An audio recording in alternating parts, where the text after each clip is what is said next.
Hi, folks. You're with Tacitus today. Tacitus today, your pushback channel, and thank you for joining this audio live stream. In this essay, I'd like to sort of have a look at a few things, but within the same area of conversation and discussion, which is the communist countries of this is post World War II, even earlier than that. The communist countries, such as the Soviet Union and the Eastern Bloc and Eastern Europe. They actually had quite a few decent and worthwhile inventions across, machine tools and medicine and so on. So now these were discovered or noticed and then adopted by the West, and saw sort of commercial applications and so on in the West, or parts or some of it did, but didn't seem to get off the ground in the communist countries. Why was that? Why were the communist countries seemingly they had, the Soviet Union had a lot of very capable mathematicians. They had a very advanced space program, sending rockets into space. Now, sure, they ripped some of that technology off from the Germans, but the reality is they still had a pretty fancy space program. And again, in advanced mathematics, the Soviets were certainly up there with the very best in the world. And so they had a lot of the building blocks, you would think, where they could have had quite a successful economy. Now we say, well, it's communism, it's central planning, it all got fucked up, it's corrupt and so on. No, I understand all that, but nonetheless, there still was that capability at the ground level. The Kalashnikov rifle, a very simple but very effective design and could be cheaply made, quite much cheaper than comparable rifles at the time, and often since, by the way.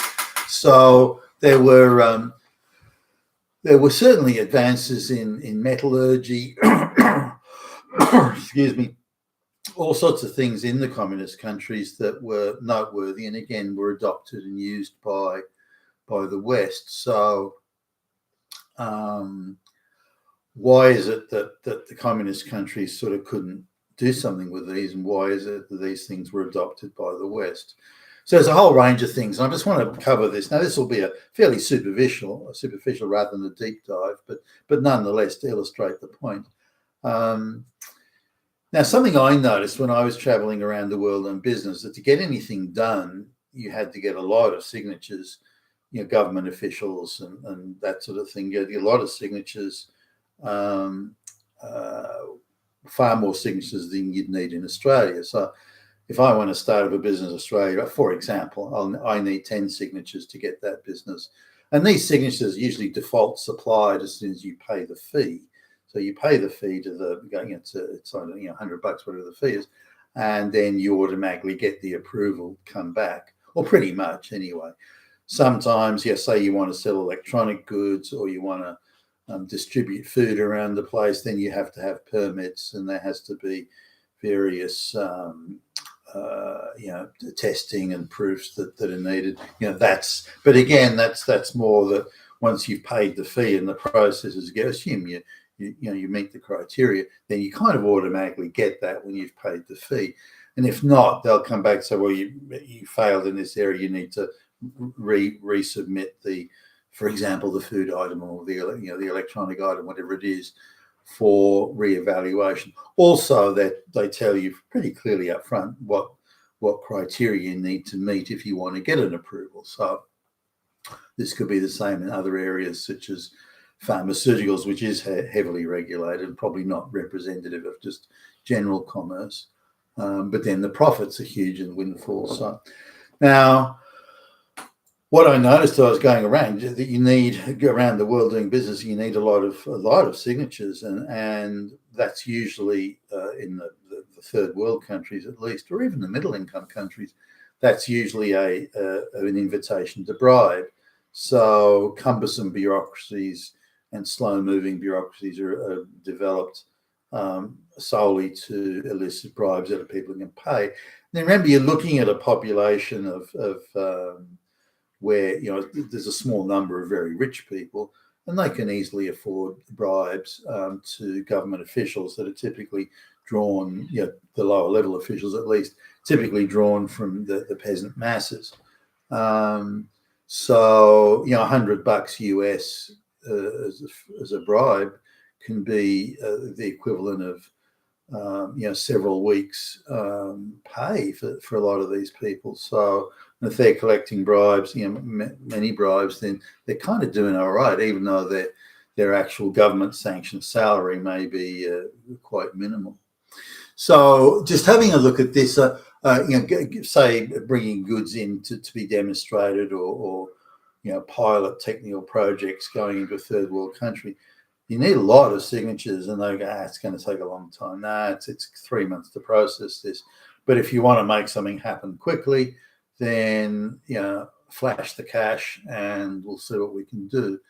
And things that they said would take months, and I'd use an intermediary to distance the company from this sort of thing, because technically it was illegal, but nothing was going to happen without it. Then you'd flick a fairly nominal amount of money, really, in Western or Australian terms, and next thing you know, your products that were in customs and locked away and they're controlled by the import department, so suddenly they would magically materialize, and you'd have everything you wanted.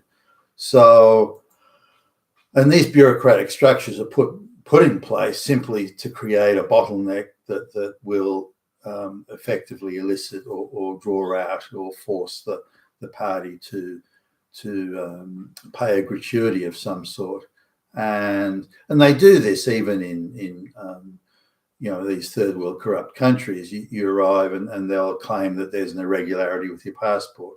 They won't tell you what. They just say there's an irregularity. But if you cough a couple of $100, then that irregularity will be overlooked. And these people make some of these customs and immigration officials make a fortune out. There's one case where they had this big, thick, like a super big dictionary, and the inside of it was cut out, and in the middle of it was all this Deutschmarks, British pounds, US dollars, just piled full of money, and that was just their takings for the day, and it was still only early afternoon. So anyway, this is the amount of signatures you need to get things done, is where I'm going with this. That in Australia, I didn't have to pay a bribe. 3 or 4 signatures, depending again on the business. If it's pharmaceuticals, you need far more signatures than if it's you're doing setting up, say, a service business.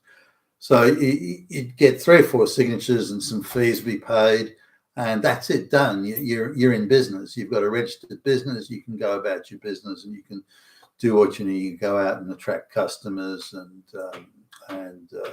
so on. But this is not the same with in these communist or third world countries.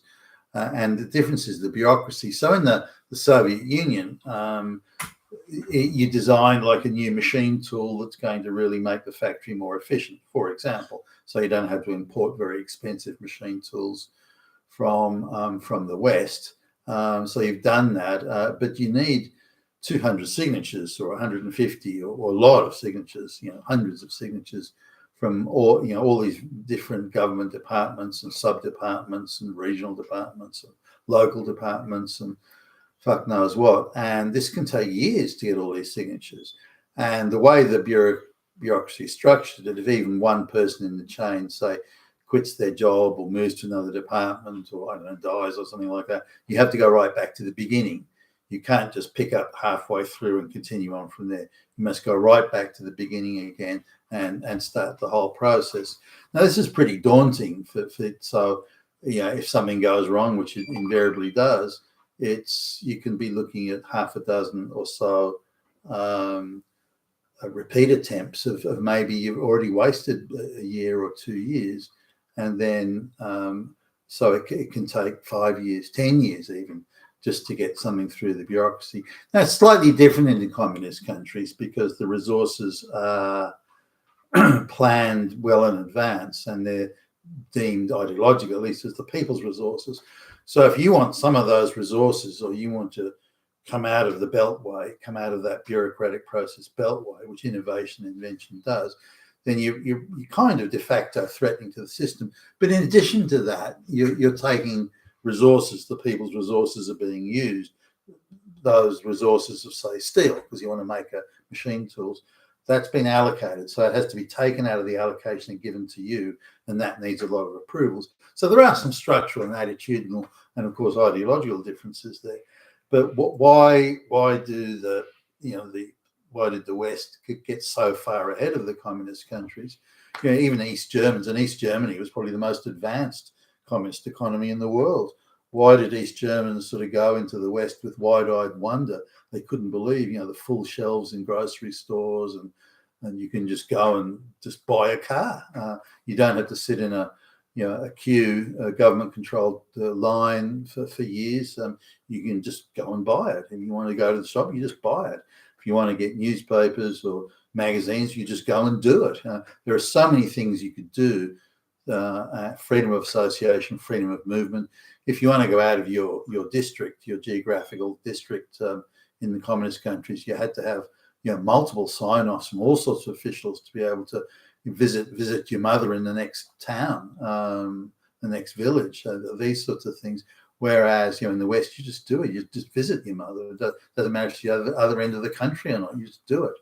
And this is something that I noticed that when I traveled to Western countries on business, I could go anywhere at any time and see anybody whenever I wanted, for commercial reasons, of course. But there was no restriction at all on my movements. I was an alien in the land, but I could go anywhere, and for business again, I could go anywhere and do anything. Whereas in the third world countries or the communist countries, your movements were quite strictly controlled. You need a lot of approvals. Effectively, if you wanted to move around, you had to have a minder, a locally approved political goon minder to effectively chaperone you wherever you went. And if you were paying money and so on, you could get quite a senior person that could make sure you weren't bothered or hassled by people that wanted to get bribes out of you or something like that. But this is very different. So I can start up a business within days in the West, and people, again, the Soviet Union wanted to send up a comparable type business. It could take them years to do it. Easily 12 months at an absolute minimum. And that's if you've got connections and you can call in favours. So a lot of differences here as to why now if the government got a direct interest in it, we want a space program, then that would be different. Resources would be made available, and they would try and get the smartest dudes to do the rocket designs and all that sort of stuff. But aside from that, unless the government took a direct and aggressive interest in what was happening, then nothing was going to happen. So a lot of these designs, including things like treatment of colon cancer, the Russian doctors or medical technicians, whatever it was, they worked out a way that if you had lower colon cancer, bowel colon cancer, they could just remove a section of the intestine, if you will, and then they got a clamping device that would turn and twist it, and then could be reattached. Reattached to your asshole, and then you could, within weeks, just defecate normally, cancer all gone, and so on. And this was quite technically, I suppose you could say it wasn't some huge leap forward, but from a practical matter of what could be done and how it could be done, this was quite advanced, and there wasn't anything like this in the West at the time, and certainly nothing could be done at anywhere near that price. So there are things like that, and that's probably not the prime or classic example, but that's something that really was almost a street level treatment in the Soviet Union, but was brought into the mainstream of medical practice in the West. So there were innovations and inventions of many types that came to the West that really never saw the light of day in the communist countries or the Soviet Union.